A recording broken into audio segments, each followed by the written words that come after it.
Alright guys, so our game plans for nodes 5 and 10.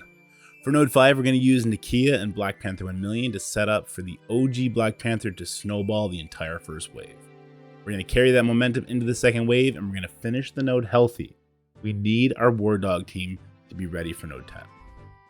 In node 10, we're going to use Bionic Avengers for the first hit. We want to make sure that we take out the Gambit and the Echo. We want to get some of the enemies low before we die, and we want to pull that Rogue Special and Ultimate.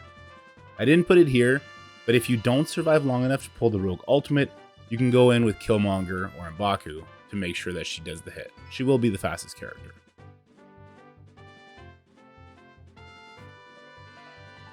So the Scourge is in use, as with the other Scourges. We have everything except for the health modifiers and zombification. Zombification was either bugged or it's super difficult, in which case we will have to find a workaround on the live server. Once again, guys, my teams are very big. You shouldn't expect to do this many Scourges. Oddly enough, my War Dog team is maybe one of my smaller teams, but it's still well over 1 million. So please don't be discouraged when you see the size of the teams in these videos.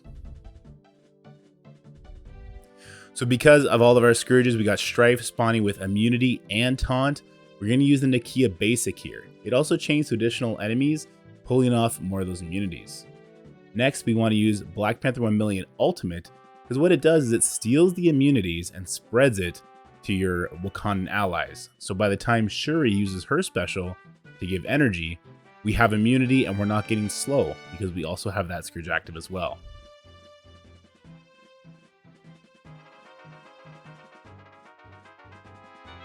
And now we're doing exactly what we wanted in our game plan. We're making sure we take out as many characters as we can in this first wave.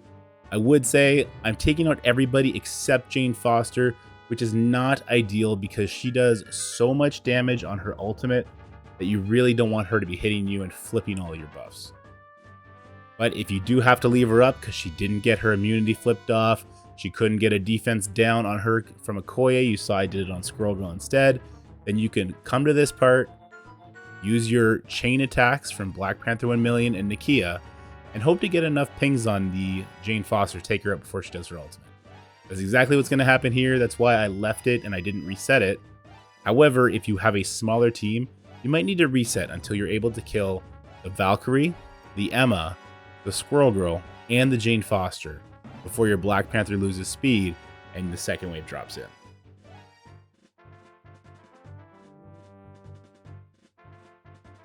So now that we've taken out those first waves, we kind of just want to do a clean kill order. Want Black Panther to get all the way back up to his ultimate if we happen to use it. And he's just going to go ahead and take through everybody.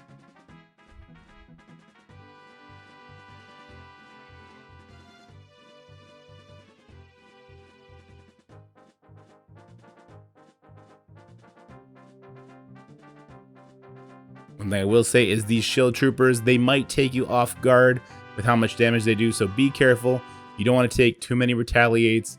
If you can take out one real quick so you're no longer being retaliated, make sure you do so, especially the one adjacent to Ebony Maw, so that you can focus the Maw out before he does his ultimate. And you do want to enter the last node with as many chain attacks ready from Black Panther 1 million and Nakia, but as long as you have your OG Black Panther abilities up, you should be able to make it with your Bionic Avengers. You're just going to need to be a little bit more meticulous on that first hit.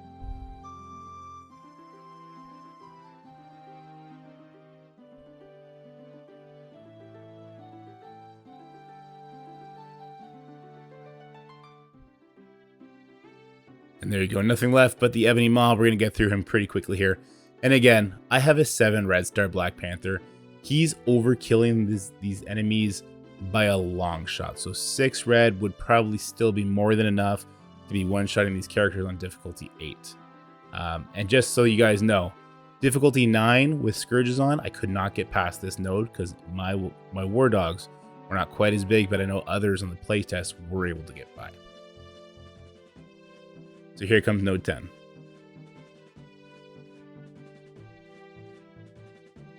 So the first thing we want to do is we want to hit it with our Bionic Avengers.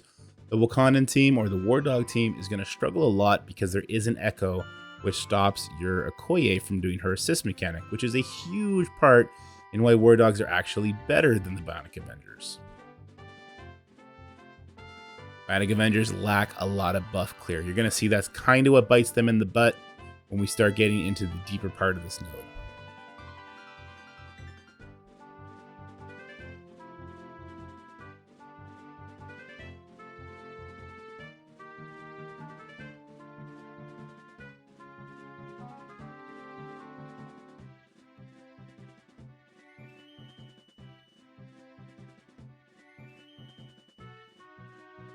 And there we go. We do a nice flip.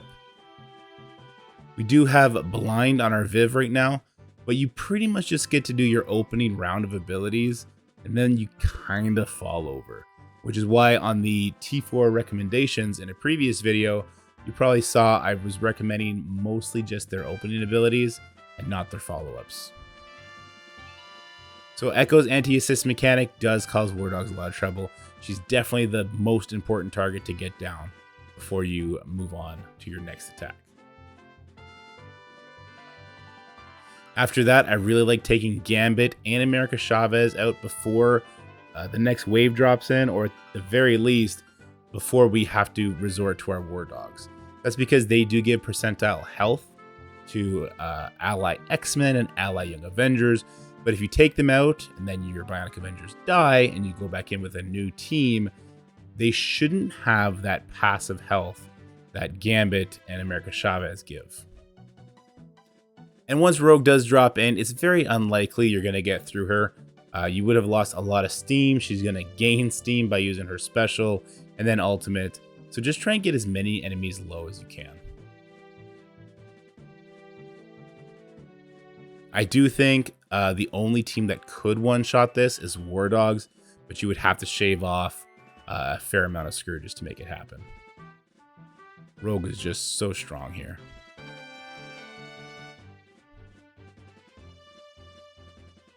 And then we'll move on into our cleanup attack. You see we do leave 2 of the spiders low enough that Black Panther can get chaining off of them. And because we took out the Gambit, we're not too worried about our lower life Shuri getting pinged out before we can protect her. So once again, we left Red Guardian up, but Nakia is able to strip that off with her basic. Just a very, very good character. We make sure we get a defense down on this Rogue because we know we're going to have the triple tap with Black Panther 1 million. And then we start taking out the characters. I liked taking out the characters that had dodge up, but at the same time, when I have offense up, if I have the opportunity to go after Rogue, I definitely go for that. I did have to reset this, I think 3 or 4 times on the cleanup just because Ghost Spider kept dodging the Black Panther's first attack. So it can absolutely get sneaky on you.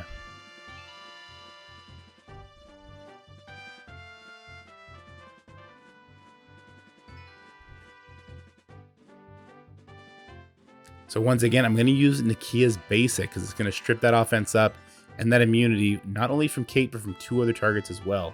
I don't have the T4 basic on Nakia, but I probably will do it for the Scourge. And always make sure if your Black Panther 1 million is about to use its ultimate, target the enemy with the juiciest amount of debuffs rather, so you can steal it and spread it to your team. And that's how I'm going to walk away with the win here.